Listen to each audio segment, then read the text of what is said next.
Welcome to UroChannel. With the COVID pandemic approaching its third year, the WHO reports nearly 257 million confirmed cases and roughly 5.3 million deaths by September 7, 2021.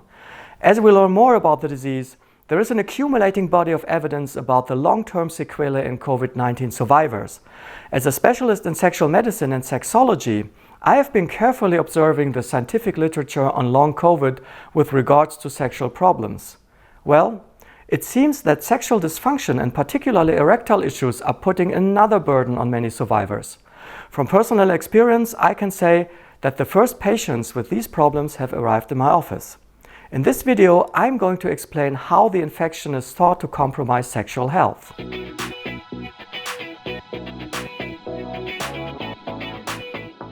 My name is Stefan Buntrock. I'm a urologist and specialist in sexual medicine and sexology.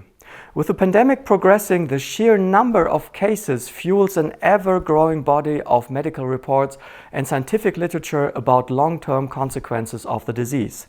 And it becomes more and more apparent that also my field of expertise is involved, sexual medicine that is. I went through the available literature, and the harmful impact of the virus on men's sexual health is out of the question. However, the degree of this impact has yet to be evaluated in larger studies that focus on this problem.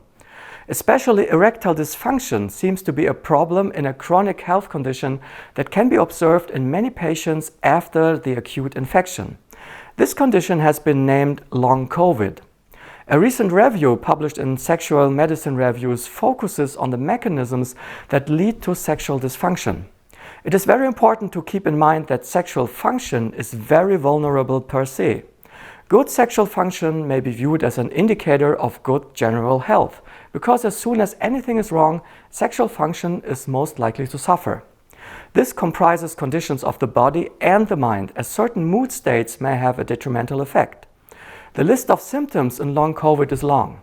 However, long COVID can be mainly divided up into four main areas: cardiovascular complications, endocrine complications, respiratory complications, and neuropsychiatric complications.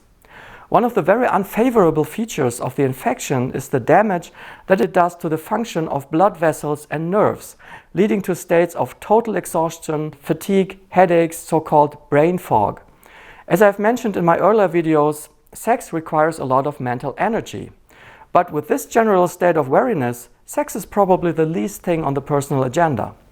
Blood vessel function, or better, function of the inner parts of the blood vessels, the endothelial function, is most important for erections. The endothelial cells contain a lot of the structures that the COVID-19 virus uses as an interface to enter the body. This means that as a consequence, an inflammation of the inner parts of the vessels, the endothelium, takes place. You know what happens next? This is a bad thing for erections. And not only for erections, but also for the heart. Now you understand why erectile dysfunction may be a warning sign of an underlying heart problem. There are still many things not known about COVID-19 and erectile dysfunction. The fact that the virus has been found in penile tissue, even a long time after the infection, has triggered the hypothesis that a worsening erectile function may be the result of the virus being still present in the cavernosal endothelium itself. Then there are respiratory complications, and without doubt, the lungs are one of the main targets of the infection. Long-term pulmonary dysfunction and structural changes are observed in a high number of patients. As a result, a decreased oxygen saturation is observed, especially in those who develop lung fibrosis. The problem is, oxygen is a vital substrate for the production of nitric oxide, and nitric oxide is that stuff that makes erections work. No nitric oxide, no erections. We have known in a long time that lung diseases that impact oxygen saturation also compromise erectile function, such as chronic obstructive pulmonary disease, COPD. Also, sleep apnea works in this way. Then there are the endocrine problems linked to the COVID infection. Endocrine means hormonal. And this is bad news for all you testosterone boosters out there.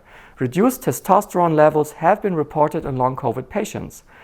As I said, the virus enters the cells of the body by using certain proteins in their membranes. One of those proteins, the ACE2, is also abundantly expressed in testicular tissue. This means that the virus is able to do direct local damage to the testicles.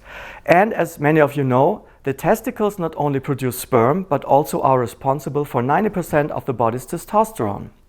Hypogonadism may be the result, which in turn leads to sexual dysfunction with lower sexual desire and erectile dysfunction. As I implicated earlier, there are also other factors with potential harm to sexual function.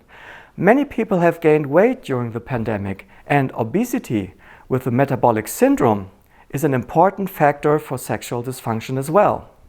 As the pandemic will proceed, new insights into sexual dysfunction due to the virus will appear. One thing seems to be clear though: the demand for sexual medical expertise will increase in the years to come. I will keep you informed on UroChannel. Please subscribe to my channel so you won't miss out on any new videos. Thanks for watching. Bye bye.